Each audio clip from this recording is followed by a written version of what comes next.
July is National Mental Illness Awareness Month. Bullying has been put on the radar this July to highlight the need for greater public awareness and responsiveness given the high levels of violence experienced at South African schools. Experts say bullying has far-reaching mental health effects which may carry on into adulthood. And to speak to us more about this is Shouqat Mugjenker, who is Mental Health Portfolio Manager at Pharma. A very good evening to you and thank you so much for joining us from my Cape Town studios. Hi, good evening, Sabeto. How's things? Fine, thank you. So let's talk about this notion that bullying carries on into childhood. Why is it there's an expectation that children would have gotten over it?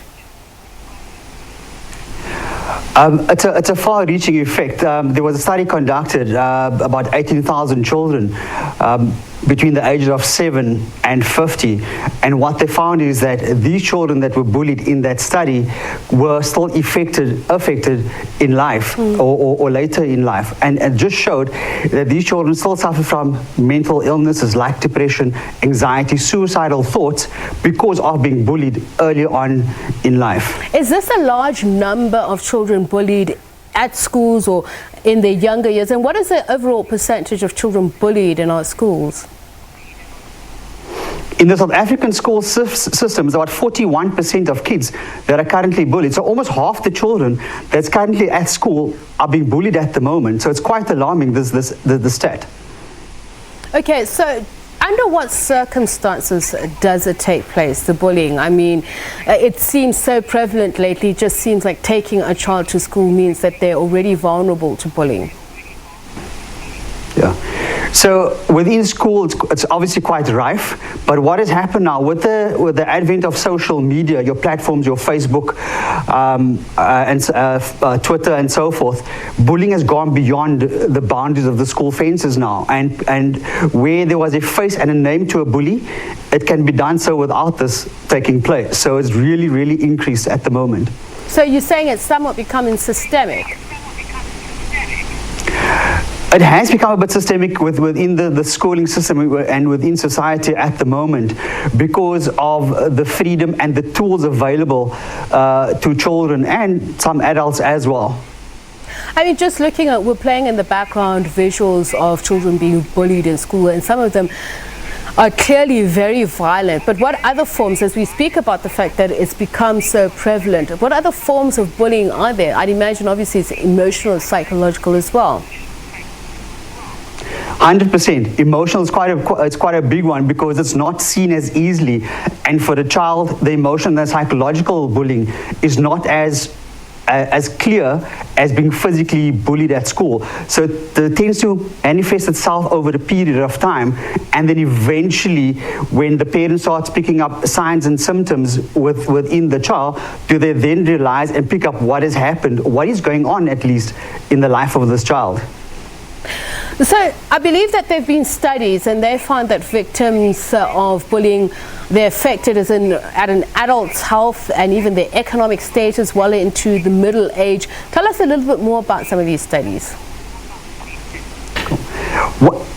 Importantly, what they found in one of these studies, when they did brain scans on the bullies within the studies, they found that the brain has actually, parts of the brain has actually changed in terms of the way they communicate, in terms of the confidence, where all these centers sit. And that has physically changed and manifested itself throughout, as you mentioned earlier on.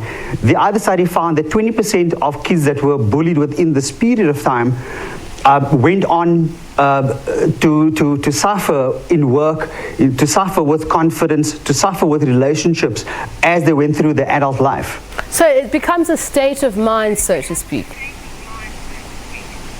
100%. It does become a state of mind that you tend to carry through if it's not sorted out or stemmed right at the beginning or right when you're at school, where you should be nurtured, when you should be looked after, and then not take it with you through your adult life. So you speak about studying those who've been bullied, but what about those who are bullies? Has that study factored in that? I'd see, for instance, there's been a King's College London study that surveyed more than 18,000 children. Unfortunately, in this particular study that you're referring to, only the children that were bullied were factored into the study and not the bullies themselves. However, there is other studies that show towards children that bully are usually the ones that have seen certain behaviors in adults and tend to act them out, or they seek a certain power behavior that they want to exert on other kids or on their peers as such. Okay, so let's talk about this particular study. It surveyed 18,000 children. They were born in the same week from age 7 to 50 years. What was the significance of that, targeting children who were born within the same week? The relevance of that really is about the time period that they were born, which is very important. So it factors in that these kids were born at exactly or within the same period of time, and to narrow it down to the same week. So therefore, their circumstances within time frames were the same. For example, if it was quite a few years ago where no social media was prevalent or available, it'll take all of these kind of factors into consideration. So that's actually a very important part of the study. Okay, so let's talk about how to stop bullying. So there are many behaviors that may look like bullying but require different approaches. How do we understand it and how do we deal with it? The most important part of that is to see what the behavior is of the bully themselves. As we mentioned earlier on, the behavior they're trying to exert on other kids. On the flip side of that, the kids that are being bullied at school, we need to see why is it that they have been targeted? What are the reasons for them being targeted? Is there a reason, or is it just that the bully themselves found someone who would not really stand up to them, where they are able to exert their power and their presence over these individuals, whether it's either physical, psychological, or emotional for that matter. So let's talk about how it manifests. I mean, some say it's a matter of how one is socialized. I mean, growing up, sometimes they say if a boy kicks a girl, it's because he likes her. Sometimes it's about spreading rumors. Children think they're having fun. Cyberbullying, a form of fun. So how do you deal with this and making children understand that it's harmful? The best thing we can do here is education within the school system. Education not within the school system only, but at home as well. To make children understand that it's actually not okay to be doing this with kids, and the reverse again. To when the child is suffering or whether it's being bullied, to role play with them what should be done, what is happening to them, and that is actually not allowed. A lot of education needs to be done. A lot of more education around children standing up for themselves, and standing up not for themselves only, but for their peers too within the system. So for parents, how do they identify the two characters or categories here, the bully and the bullied, so to speak? So if a child is too ashamed to admit being bullied, they would behave in a particular way. How do you also identify when your child is the bully? Your most common signs if your child is being bullied, they normally become quite recluse at home. They don't want to go to school anymore. They don't want to participate in school activities. They're very jumpy around the house. When you're talking to them, that's not normal anymore. They would often kind of cry quite easily because of the emotional trauma that they're suffering at the moment. On the flip side, with the bully, again, you need to see what is happening in their lives. Are they being quite dominant at home as well? Are they acting out certain dominant behaviors at the house as well? So it's quite the opposite in terms of what you're looking for within the two types of kids. So Shouqat, obviously it also does begin at home. Positive influences. How should parents model positive behavior?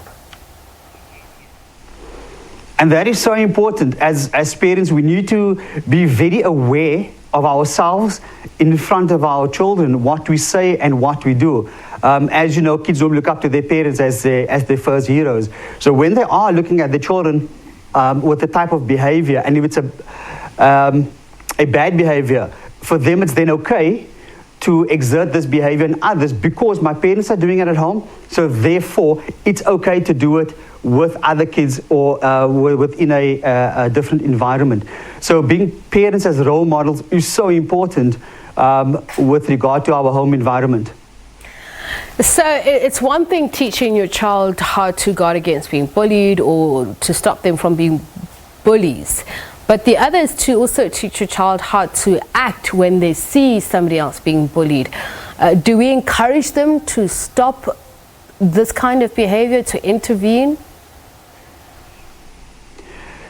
So within the studies, what they found is that the bullies themselves, they kind of thrive on behavior of either kids standing up to them or talking back to them.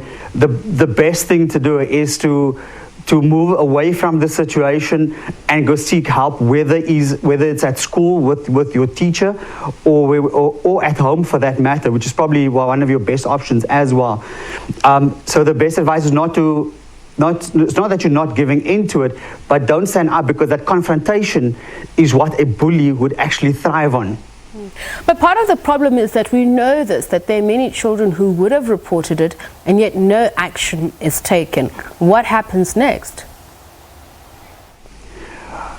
Within the school system, and I'm in a fortunate situation with having kids at school, where it has to be reported by the child, at least to the parent to then take it up with the school to ensure that a report has been started about this incident, because later on, if it happens again or if it continues happening, at least then the parent of the child that's being bullied has a leg to stand on with a written document within the school. Well, thank you so much for sharing your thoughts with us. Shouqat Mugjenker, Mental Health Portfolio Manager at Pharma Dynamics.